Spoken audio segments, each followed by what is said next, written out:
On a Monday evening in August, I am sitting at a Holiday Inn in downtown Toronto with John Ang Ayuk, a Yupik Inuit musician who has traveled more than 4,300 miles to get here. The bar is closing early. A glass of last call red wine sits in front of him. As soon as we are introduced, he proudly shows me photos of his wife and daughter from his wallet and describes his life back in Homer, Alaska, in plain words that sound lifted from his own lyrics. I live far away by the ocean, he says. I catch and eat fresh fish, I paint, I write songs. If you come visit, I'll cook for you. Of the dozen or so performers arriving for the next day's Festival of Indigenous Canadian Music, Native North America gathering, Ang Ayuk has made the furthest trek, which is saying a lot for a group traveling from points north, west, and east to play on the same stage, some for the first time in decades, some for the first and likely only time ever. The concert is part of the labor of love that yielded the 34-song Grammy-nominated compilation Native North America Volume I Aboriginal Folk, Rock, and Country 19,661,985, released in 2014 by the US reissue label Light in the Attic. It features a generation of musicians whose songs are indelibly fused to the places their ancestors inhabited for years, whose once forgotten folk and protest music is undergoing a particularly timely revival. It was merely coincidence that a historic gathering of Native musicians would occur in the midst of the 150th anniversary of the Canadian Confederation, the process by which the British colonies of Canada, Nova Scotia and New Brunswick were united into one dominion. Kevin Howes, the Vancouver-based curator of the comp, spent a good decade tracking down the First Nations and Aboriginal makers of the records he had unearthed in basements and swap meets all over Canada. The pioneering singer and filmmaker Willie Dunn was battling cancer when Howes found him at home in Ottawa. Morley Loon had died in 1986.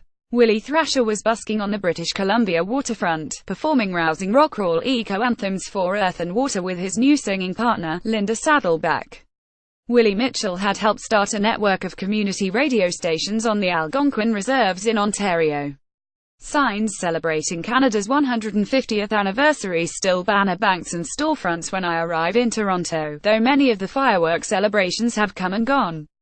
Visible, too, are the remains of posters plastered on lampposts that decry the colonial overtones. Canada 150 on stolen land. Canada 150 is a celebration of land theft. A line of ticket holders snakes around the block outside Trinity St. Paul Church before sunset. Inside NNA's first act, the Anishinaabe poet and self-described wisdom keeper Duke Redbird takes the stage. When he says, 12,000 years ago, our ancestors left their moccasin imprints in the blue clay, that much heralded century and a half flashes by in a tiny blip, gone nearly as fast as the can $500 million, £311 million the government reportedly budgeted to commemorate it. The NNA Festival meanwhile has no corporate sponsor, working instead in tandem with the Indigenous Music Network RPM.FM. Reunion tours tend to be booked out of financial necessity for aging musicians who can't survive on their back catalogs in the age of Spotify, or by promoters capitalizing on nostalgia. Last year's Desert Trip aka Old Chella brought together Bob Dylan, Paul McCartney, the Rolling Stones, The Who, and the NNA artist compatriot Neil Young for 2 weekends that grossed $160 million.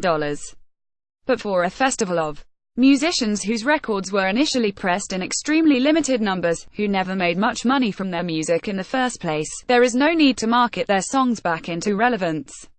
Eric Landry. Photograph. Light in the Attic. The early 70s ignited a Red Power movement in Canada, fueled in part by the influx of Vietnam draft dodgers who brought with them civil rights, women's rights, and news of the 1973 Wounded Knee standoff in which members of the American Indian movement occupied a town in South Dakota.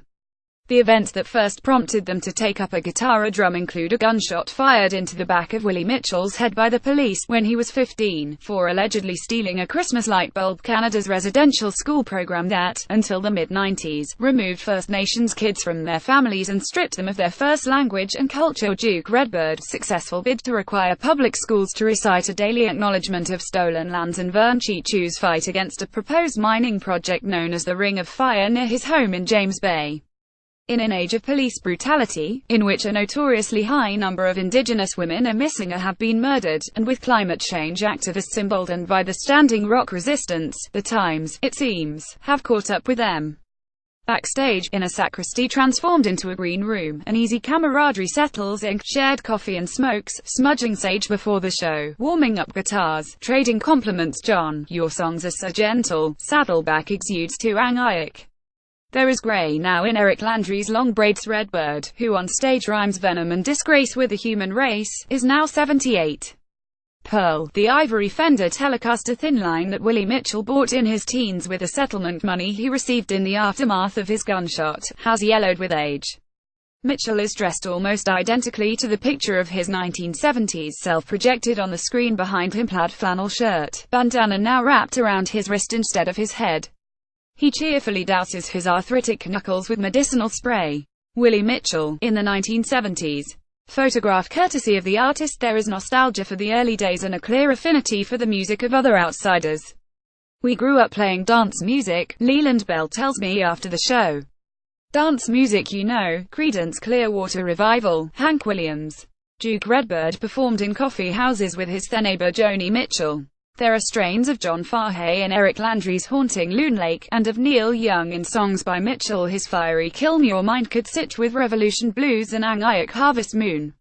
Thrasher and Saddleback's renegade anthem Wolves Don't Lie by the Rules begs for a punk rock cover, and it's not a stretch to picture the trio of Lloyd Chichu, once known as the Elvis of the North, his cousin Vernon Lawrence Martin making a killing in Nashville.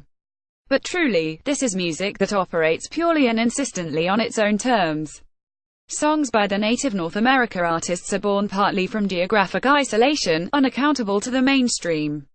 When angaic sings lyrics like, "I've always been a poor man," they read as starkly honest poems, with a sneaking, subtle acknowledgement that even the ordinary is not so. You will begin to know the silent ocean is very rich with its own life.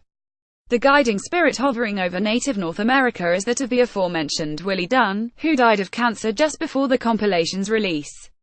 His family has come from Ottawa for the concert, where Dunn's haunting 1968 short film The Ballad of Crowfoot is screened.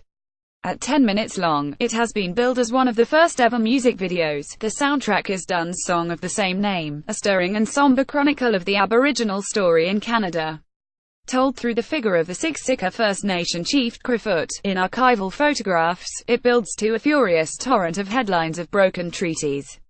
The quiet in the room becomes even louder. Thrasher buries his face in his shirt. Dunn died 4 years ago this month, and his absence is still raw.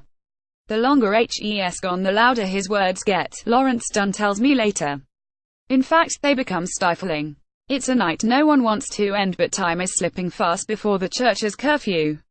Let's stand for the mountains and the rivers and the trees, Thrasher exhorts, when he and Saddleback finish out the night. He lets out a powwow cry as he pounds out a thunderous rhythm with his kick pedal. Saddleback takes up her tambourine. We love the earth, let's rock. Someone suggests setting up an impromptu after-party in the grocery store parking lot across the street. Eventually, Thrasher, Saddleback, Mitchell, Landy and Bell lead a small procession down Bloor Street, and the musicians unpack their guitars on a street corner. This reminds me of Willie Dunn's widow Liz Moore says, sitting with Lawrence and her sister, Jackie. Nights like this, he'd sit out in the yard and play, and people would just wander in off the street.